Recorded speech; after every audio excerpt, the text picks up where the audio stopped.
First item on the agenda is roll call. Miller, Here. Vasato, Here. Beck, Here. Knopf, Here. Chanzit, Here. Barron, Here. Wolf, Here. O'Brien, Here. Callahan, Here. Meitzler, Here. Malay, Ewer, Here. Saron, Here. and McFadden. Here. Okay.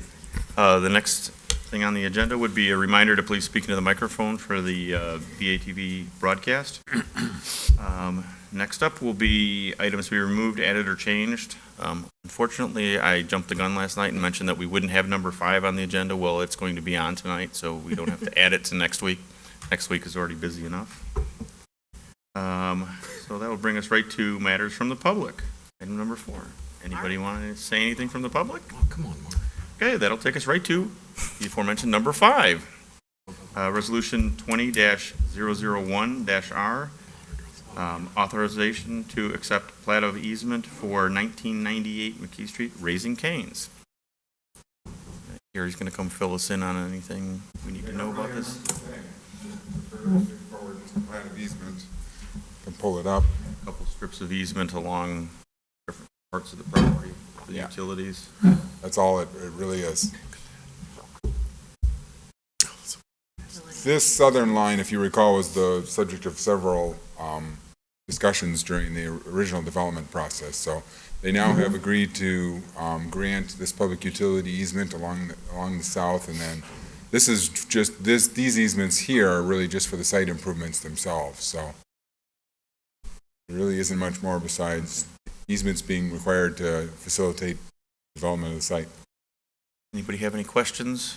Are we running anything through that south one? That was, okay, sorry. You got it. What's in the south one? Are you running anything through there now, or is that just for? No, this is being dedicated to basically provide an easement for facilities which are in the ground. Because at this point in time, the building is up and brick is on and we're ready to move in. So there are lines underneath that already? Yeah. That's what I wanted to get out, was whether or not there's already stuff there, or we're in the future going to use No, that to get to other parts of the development. No, this is not, this is because that goes back to the original discussion. So the original discussions with this development, you recall, the landowner wasn't so keen on having to give up or even grant additional easements onto the property beyond the footprint of the Raising Cane's site. During the development and engineering process, it became apparent that's where the utilities had to go. And therefore, now we're ultimately to the point of granting this easement. But it is for, it's not for something future, it's for something present. There, okay. Yeah. So Yeah. what's in there, Gary? I believe they've got storm sewer in there is what it is. Abby, you got a question? The 10-foot easement for the sidewalk on the west side there, Yeah. would the dream someday to be connecting that all the way down to the Ace Hardware? The dream one day is a master plan which would address pedestrian issues in general, yes, and right now this is it. That's it. If in one day, and I say that a little bit tongue-in-cheek, if in one day this whole basin were to disappear, this 10-foot easement for the sidewalk probably would also be vacated, and we'd reevaluate how we're going to get pedestrians. But that's several discussions and years away, I think, unfortunately. Will there be a connection between the parking lots someday? Did I hear that in a previous discussion? From the south? Yeah. Yeah, ultimately, I think the plan is to through the parking lots, to make a connection from Wilson up to McKee. Anybody else have any? Okay, then I'll make the motion that we recommend to council resolution 20-001-R, authorize acceptance of a plat of easement for 1998 McKee Street, Raising Canes. Second. Motion by Wolf, second by Ewer. All those in favor? Aye. Consent agenda? Sound good? Yep.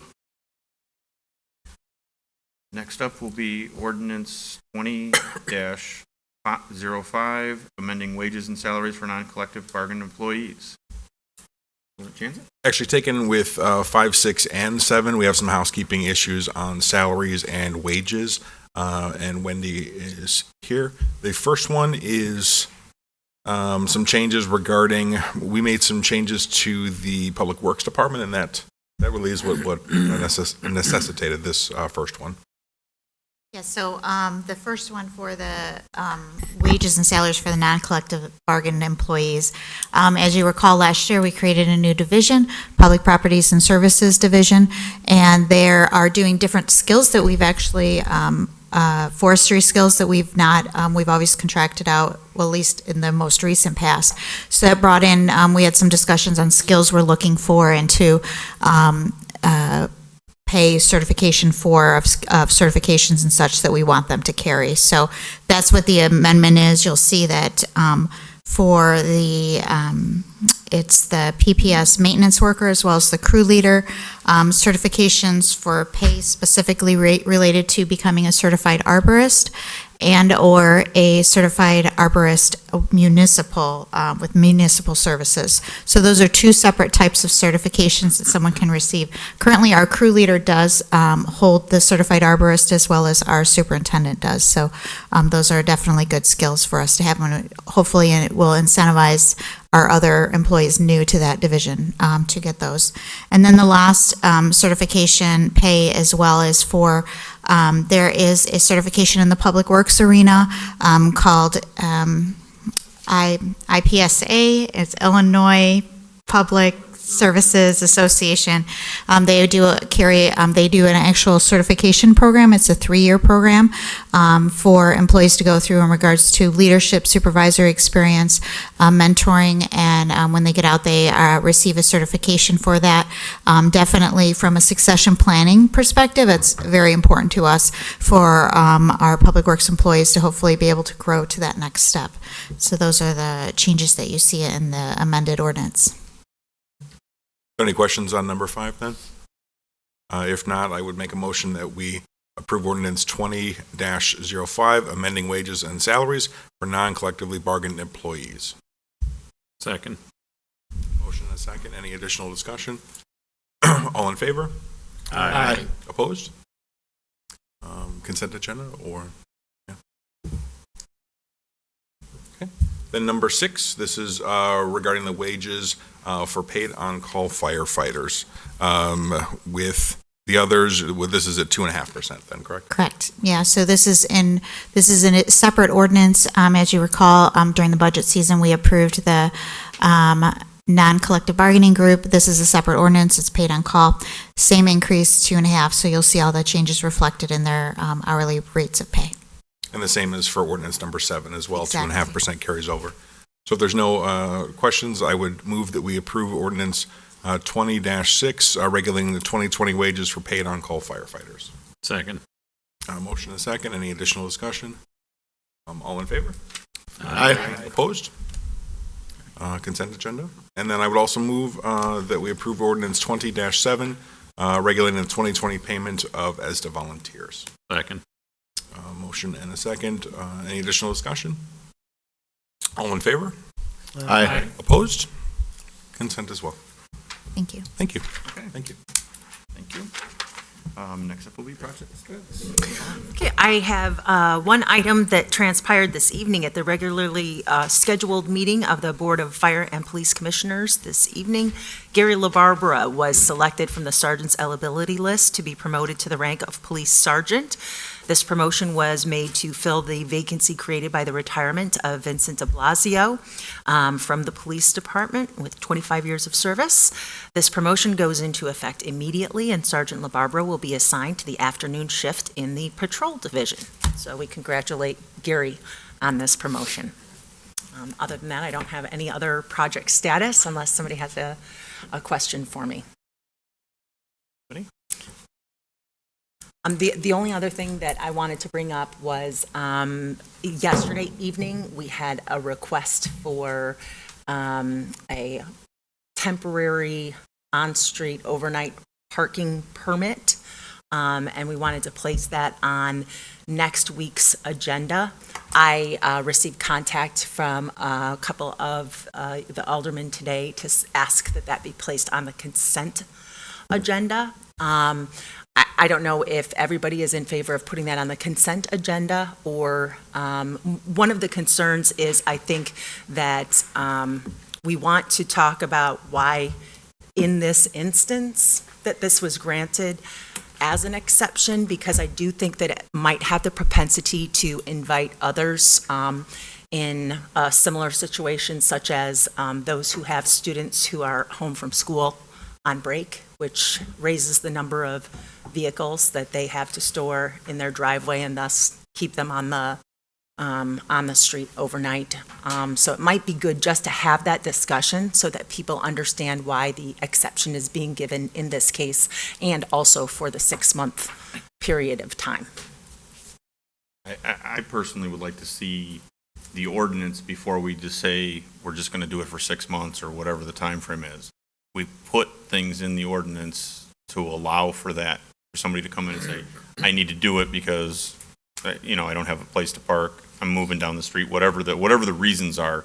There was a mechanism within the ordinance to use, and that's what I think we should do. And I think we at least need to look at that again and talk about it before we just put it on consent and have it go through.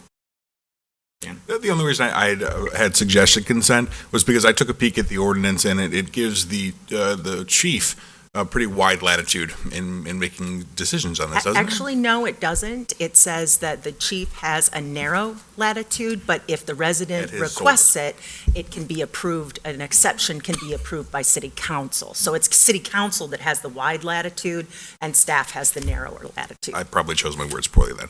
The chief ultimately, at his discretion, makes the decision, I thought was the wording. No, the city council at its discretion makes the decision. That's why the chief said I'm it choosing my goes words very beyond, poorly here then. as a staff level position, what we are able to, the exception must be granted by the city council. Okay, I'm choosing my words very poorly here then. I clicked on our website, and I clicked on the parking ordinance, and the line said something to the effect of that at the chief's discretion, he could do something like this, but ultimately would make it back to the council to make a decision.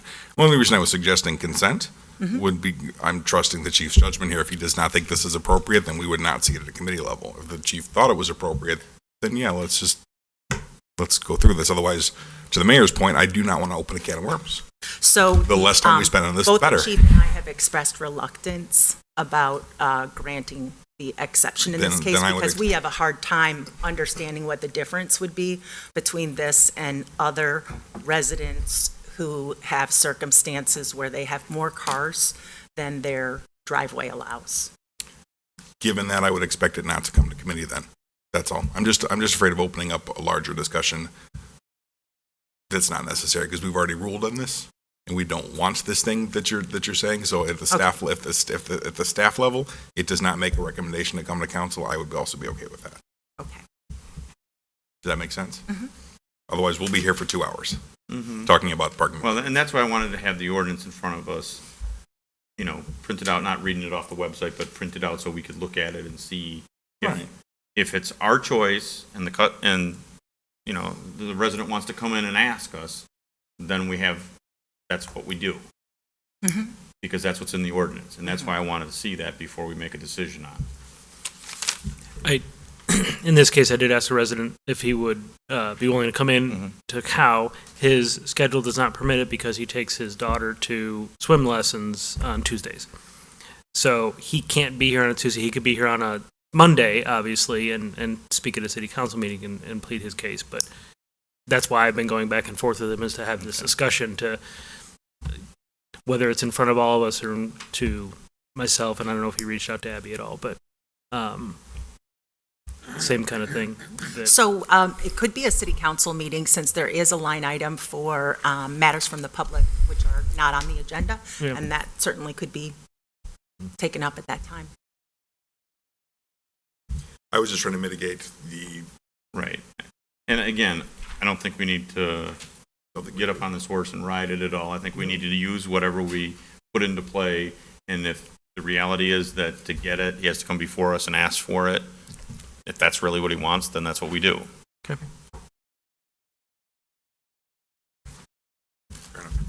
Okay. Anyone else have any others? Anybody want to start the song? To adjourn? Second? Okay, we have a motion and a second for adjournment. All those in favor? Aye. I changed the song. I thought it was a happy birthday song. It was a very happy birthday. Adjourn. Very short. Brought you a piece of